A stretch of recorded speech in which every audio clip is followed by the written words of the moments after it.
Ronaldinho.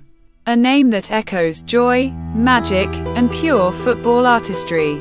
But long before the world knew him as the smiling magician with golden feet, he was just a young boy from the favelas of Porto Alegre, Brazil, with a ball at his feet and a dream in his heart.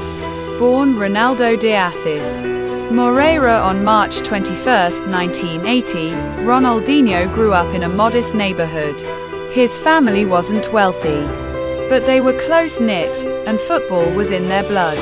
His father João worked at a shipyard, and also served as a club staff member for local side Grêmio. His older brother Roberto was a promising footballer whose talent was so impressive that he signed with Grêmio and later with clubs in Europe. Ronaldinho idolized Roberto. He followed him everywhere, copying his moves, watching his every game, and dreaming of one day achieving greatness himself. But when Ronaldinho was just 8 years old, tragedy struck. His father died from a heart attack in their swimming pool. The loss devastated him. But in that pain, football became more than a passion, it became an escape, a sanctuary. From a very young age, Ronaldinho was different. Coaches noticed it. He had this effortless flair, this dazzling creativity. By the time he was 13, he made headlines for scoring 23 goals in a single youth game. At 17, he signed his first professional contract with Grêmio. The world was beginning to see glimpses of the player he was destined to become. In 1999, at just 19 years old, he was called up to the Brazilian national team. He lit up the Copa America that year, scoring a goal against Venezuela that was nothing short of magical, dribbling through defenders like they weren't even there. That goal was a warning to the football world. Ronaldinho had arrived. Europe came calling quickly. In 2001, he joined Paris Saint-Germain. At PSG, he was inconsistent at times, but his brilliance would flash in unforgettable moments. Then came the 2002 World Cup. Playing alongside legends like Ronaldo and Rivaldo, Ronaldinho didn't just play well. He made history.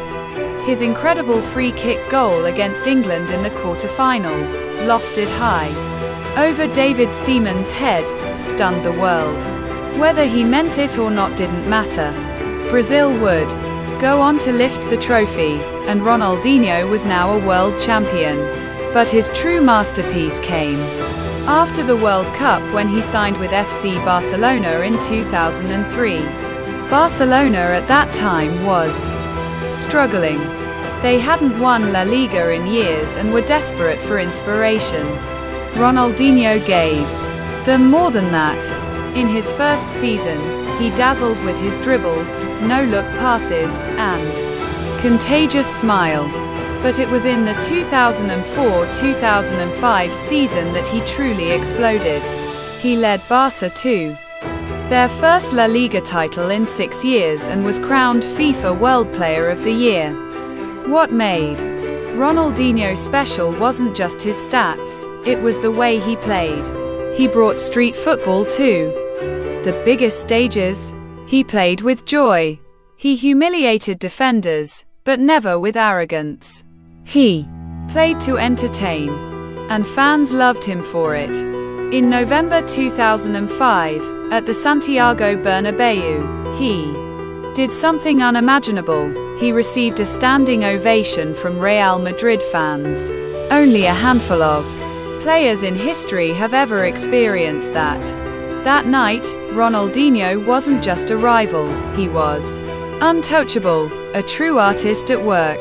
He won the Ballon d'Or in 2005 and the UEFA Champions League in 2006. At his peak, there was no one like him. Commentators ran out of words. Defenders ran out of options. He made the impossible look easy, and he did it all with a smile. But brilliance often burns fast. By 2007, whispers began about his declining discipline. Stories of late-night parties, skipped trainings, and a fading hunger began to surface. Injuries started creeping in. His influence at Barcelona began to wane. In 2008, he left for AC Milan. Though he had moments of magic in Italy, he was no longer the same player. The sparkle remained, but the consistency was gone. In 2011, he returned to Brazil, playing for Flamengo and later Atlético Mineiro, where he won the Copa Libertadores in 2013. He had come full circle. Ronaldinho officially retired in 2018, leaving behind a legacy that's hard to define by trophies alone. Yes, he won everything: World Cup, Champions League, Ballon d'Or, league titles. But more than that, he gave us memories. He reminded the world that football, at its best, is fun. That it's about joy, expression, and creativity. He inspired a generation, Lionel Messi among them. In fact, it was Ronaldinho who assisted Messi's first ever goal for Barcelona. He passed the torch with a smile, just like he played the game. Today, Ronaldinho remains a global icon. Despite personal controversies and off-field struggles, his name still evokes awe. Because when he was on the pitch, he wasn't just playing, he was performing. He made us believe in magic. He once said, "I learned all about life with a ball at my feet." And with that ball, he gave the world something rare, pure, unfiltered joy. Ronaldinho didn't just play football. He made it beautiful.